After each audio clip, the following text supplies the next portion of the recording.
Субота, 10 ліпеня. У Беларусі 21 гадзіна. На Белсаце аб'ектыў. Галоўныя падзеі сённяшняга дня.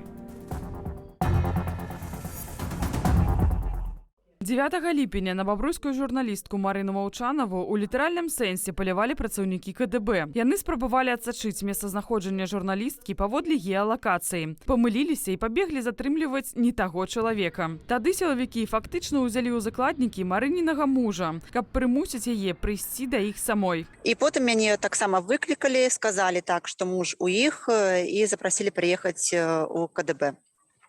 Калі я приехала, мужа отпустили, а мяне повезли на ператрус, провели ператрус, потом мяне повезли на допыт у якасці сведкі, ну і быў допыт і подпіска аб неразгалошванні. Ператрус і допыт у Марыны адбыўся ў межах крымінальнай справы, паводле якой журналістка праходзіць у якасці сведкі. На ўсё пайшло каля 7 гадзін. І гэта не першы раз, калі сілавікі апытваюць Марыну ў справе, да якой яна не мае ніякага дачынення.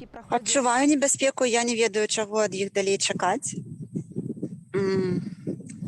Я не адчуваю себе ў бяспецы у сваім доме. Я разумею, што яны могуць прыйсці проста ў кожны момант да мяне. Палітычная аглядальніца Белапан Тацяна Каравянкова таксама адчувала гэтую небяспеку і 9 ліпеня з'ехала з Беларусі. Журналістку раней неаднойчы затрымлівалі, а ў яе дома праводзілі ператрусы. У 2018 годзе Тацяна Каравянкова была фігуранткай так званай справы Белта. 14 чэрвеня на брыфінгу МЗС журналістка задала пытанне Роману Пратасевічу і публічна выказала яму сваю падтрымку. Гэта цяжкае рашэнне, якое я спадзявалася ніколі не прыйдзецца прымаць, якое ўсяляк адцягвала. Мы з рэдакцыяй у выніку прынялі літаральна за некалькі хвілінаў. На зборы спатрэбілася яшчэ 2 гадзіны. Цяпер мяне раздзірае зусім процілеглых пачуццяў і бясконцых пытанняў у галаве. Стаў ад'езд праявай слабасці або разважлівасці. Галоўны рэдактар нашай гісторыі, дзіцячых часопісаў «Дуду» і «Асцярожна, дзеці» Андрэй Дынько вырашыў застацца ў Беларусі. 8 ліпеня сілавікі правялі ператрус з выманнем тэхнікі і друкаванай прадукцыі дома ў Андрэя, а самога журналіста затрымалі на 72 гадзіны ў межах крымінальнай справы. Анджэй Пачобут застаўся, што ему прапаноўвалі з'ехаць разам з іншымі палякамі. Анжеліка Борыс тоже вырашыла застацца. Яго гэтыя рэчы стрымлівалі. Он казал, что вось гэтыя ж людзі сядзяць і маюць магчымасці і адмаўляюцца з'ехаць. А я збегу. І ён казаў, ну калі я з'еду я, то хто ж застанецца. 8 і 9 ліпеня сілавікі зладзілі беспрэцэдэнтныя рэпрэсіі супраць незалежных беларускіх медыяў. Найбольшы ціск прыйшоўся на СМІ Віцебшчыны і Берасцейшчыны. У рэдакцыях і ў журналістаў прайшлі ператрусы. Дзесяткі журналістаў дапыталі ў межах крымінальных справаў. А 6 журналістаў затрымалі на 72 гадзіны. Эти люди упэўненыя, да, і мы самі упэўнены, што мы нічога не парушалі, да, мы не крымінальнікі.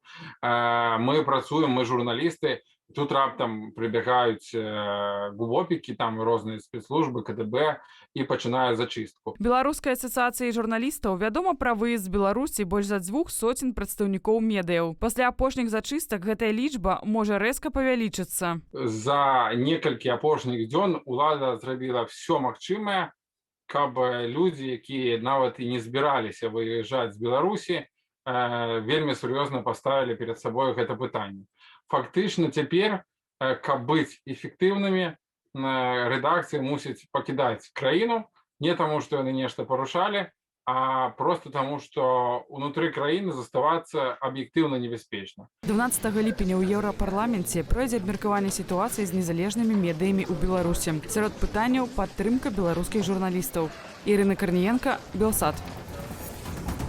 5 асобаў, 2 дзяцей і 3 дарослых звярнуліся па дапамогу да медыкаў пасля надзвычайнага здарэння ў аграгарадку Александрыя. У паветра ўзняліся надзіманыя атракцыёны, некалькі разоў перакуліліся і ўпалі на зямлю. Паводле Міністэрства аховы здароўя, стан усіх пацярпелых здавальняючы. 260 вайскоўцаў, чальцы звязу стралкоў Літвы і працаўнікі сістэмы ўнутраных справаў ад сёння будуць дапамагаць літоўскім памежнікам ахоўваць мяжу з Беларуссю. Прычына – наплыў нелегальных мігрантаў, якія трапляюць у Літву з беларускай тэрыторыі. За апошнія сотні літоўскія памежнікі затрымалі 31 парушальніка мяжы. І хоць з пачатку ліпеня гэта найменшая лічба затрыманых за дзень, сітуацыя застаецца складанай. Дзее рэжым надзвычайнай сітуацыі. Напярэдадні літоўскія вайскоўцы пачалі ўсталёўваць на мяжы з Беларусю драцяную агароджу. Плануецца, што яе даўжыня складзе 550 кіламетраў. Ёсць пастанова і пра будаўніцтва плоту. З пачатку года ў Літве затрымалі 1577 парушальнікаў мяжы. Гэта амаль у 20 разоў больш, чым за ўвесь мінулы год. Большасць з іх грамадзяне Іраку. Літоўскія ўлады лічаць наплыў мігрантаў помстаю афіцыйнага Менску за агульную пазіцыю еўразвязу наконт сітуацыі ў Беларусі. Ад сёння беларусам, каб трапіць у Расею, трэба мець адмоўныя вынікі тэсту на каронавірус. Гэткая інфармацыя мусіць быць прапісаная ў мабільнай праграме «Путешествую без COVID-19». Яе трэба спампаваць на смартфон або на іншую прыладу. Улічваюцца толькі тэсты, зробленыя акрэдытаванымі лабараторыямі. На сённяшні дзень Расея 5-я ў міжнародным рэйтынгу паводле колькасці захварэлых. Толькі за сотні ў краіне выявілі больш за 25 тысяч новых выпадкаў захворвання на COVID-19. Інфляцыя разганяецца. Паводле Белстату за мінулы месяц у параўнанні з леташнім чэрвенем рост цэнаў склаў ажно 10%. Згодна з тым, што мы бачым у эканоміцы, планамі інфляцыя будзе яшчэ больш разагравацца. Агулам з пачатку года інфляцыя склала амаль 6%. Прытым урад прагназаваў, што за ўвесь 2021 рост цэнаў не перавысіць 5%. Асабліва заўважная дынаміка цэнаў на запраўках. З пачатку года іх 20 разоў павышалі на 1 капейку. Раслі і сусветныя цэны на нафту. Ці дапаможа гэта нафтаперапрацоўчым заводам? Мы ведаем таксама, што будуць праблемы з продажам нафты і паліва праз санкцыі, і я думаю, што праз гэта таксама цэны на паліва павінны расці. Паводле Ярослава Романчука, цяпер Нацыянальны банк балансуе над тым, як агулам падтрымаць дзяржаўныя прадпрыемствы і адначасова не дапусціць інфляцыі памерам у 15-20%. Калі гэта будзе, гэта крыж на той вельмі хрупкай макраэканамічнай стабільнасці, якая была ў нас апошнія 2-3 гады. Уладзімір Кавалкін мяркуе, што для эканомікі магчымыя два сцэнары, і абодва яны негатыўныя. Пытанне толькі ў тым, ці будзе пагаршэнне павольным, ці ўсё ж раптоўным. Калі ж працягнецца вось гэты тэрор у Беларусі, калі будзе надалей расці дэфіцыт дзяржаўнага бюджэту, то верагоднасць сцэнара такого лавінаобразнага, яна нарастае разам і карэлюе разам вось з узростам гэтага тэрарызму дзяржаўнага і з узростам гэтых укладанняў у мадэрнізацыю дзяржзаводаў, а мы ведаем, гэта робіцца, каб папіліць грошы. Паводле ж Ярослава Романчука, рэжым можа шукаць інвестыцыі не ў заходнім свеце, але ж і азіяцкія інвестары захочуць, каб іх укладанні былі выгаднымі. А для гэтага нават у перспектыве тым, хто ўтрымоўвае ўладу, давядзецца ісці на перамовы з Захадам. Віталд Сіўчык, Белсат. Сотні палітвязняў, збіццё і катаванні, фактычнае знішчэнне незалежнай журналістыкі і грамадзянскай супольнасці, татальная атмасфера страху і, як вынік, міжнародная ізаляцыя, санкцыі і пагроза абвалу эканомікі. Пад пагрозаю і незалежнасць Беларусі. Усё гэта маем пасля 27 гадоў кіравання Лукашэнкі. Сёння чарговая гадавіна ягонага прыходу да ўлады. Тое, што адбылася нацыянальная трагедыя, для мяне тады, як і для маіх іншых калег па апазіцыі БНФ, было абсалютна відавочна, таму што мы ўжо на той момант 4 гады вельмі добра ведалі, хто такі Александр Лукашенко. Я памятаю гэты дзень 10 ліпеня, я тады быў не ў Менску і не ў Віцебску сваім родным, я быў у Глузку, і я бачыў, як людзі, апрануўшы самае лепшае там гарнітуры, там жанчыны ў белых гэтых сукенках, мужчыны ў гальштуках ішлі галасаваць за нашего Сашу. І у мяне вот было такое адчуванне, што я назіраю такі, народны суіцид. Тады, ў 94-м годзе, зусім яшчэ не шмат прайшло гадоў вось гэтай такой адноснай свабоды. Ну, літаральна 3-4 гады было. І калі б яшчэ 3-4 гады парламенцкай рэспублікі, тады я думаю, што гэта ўжо была б зусім іншая спеласць грамадства. Ну і, канешне, на мінус, вельмі на вялікі мінус працавала адсутнасць нацыянальнай ідэі. Таму што калі для людзей нічога не азначала, ніякай каштоўнасці не ўяўляла незалежнасць, ну пра што тут далей можна гаварыць. Але будзем верыць у лепшае, што вось гэтыя чорныя дні, яны ўсё ж такі скончацца, што будзе пастаўлена кропка ў гэтай нацыянальнай трагедыі, якую я параўнаў бы безумоўна на жыцці нашага пакалення з Чарнобылем, я маю на ўвазе прыход Лукашэнкі да ўлады, што гэта скончыцца. Вот ён часта кажа, што ён любіць беларускі народ, ён клапоціцца пра яго. Ну, калі вярнуцца на 30 гадоў назад, калі мы з ім былі абодва дэпутатамі і былі на «ты», я б адзіную толькі параду яму даў бы: Саша, калі ты сапраўды любіш народ, сыдзі, раді Бога сыдзі. Это самае лепшае, што ты можаш зрабіць для гэтага народа.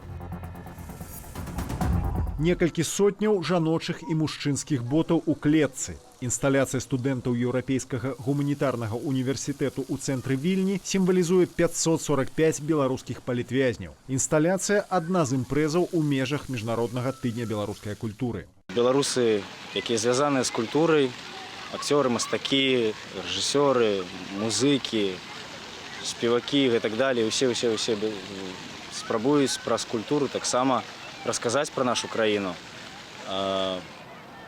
пра культуру Беларусі, далучыць усіх, хто можа, пазнаёміць з Беларусю, калі хто не ведае, што такая краіна існуе.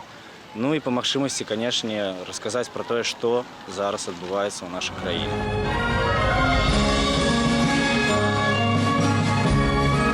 Філарманічны аркестр эквадорскай сталіцы Гуаякілю выконвае музыку беларускага кампазітара Сергея Картэса. Літва, Украіна, Нямецчына. Тыдзень беларускай культуры адбываецца ў 15 краінах свету. Толькі ў Польшчы выставы, кінапаказы, тэатральныя імпрэзы і канцэрты адбываліся амаль штодня ў 8 гарадах. Мэт была некалькі. Першая з іх паказаць усяму свету, якая багатая спадчына ў беларускага народу. А другая мэта – гэта паказаць той маштаб, які мы все назіралі, маштаб культурнага пратэсту, пачынаючы з лета мінулага года, і які працягваецца і сёння. Апроч імпрэзаў, лісты да палітзняволеных. Цяпер за кратамі каля 40 дзеячаў культуры. Шмат хто быў змушаны з'ехаць з Беларусі. Будзе арганізавана чарговая акцыя впісвання лістоў палітвязням. Мы ведаем, што Сергей Ціхановскі сказаў, што тых людзей, якія дасылаюць яму паштоўкі, іх проста выклікаюць у раусы в Беларусі.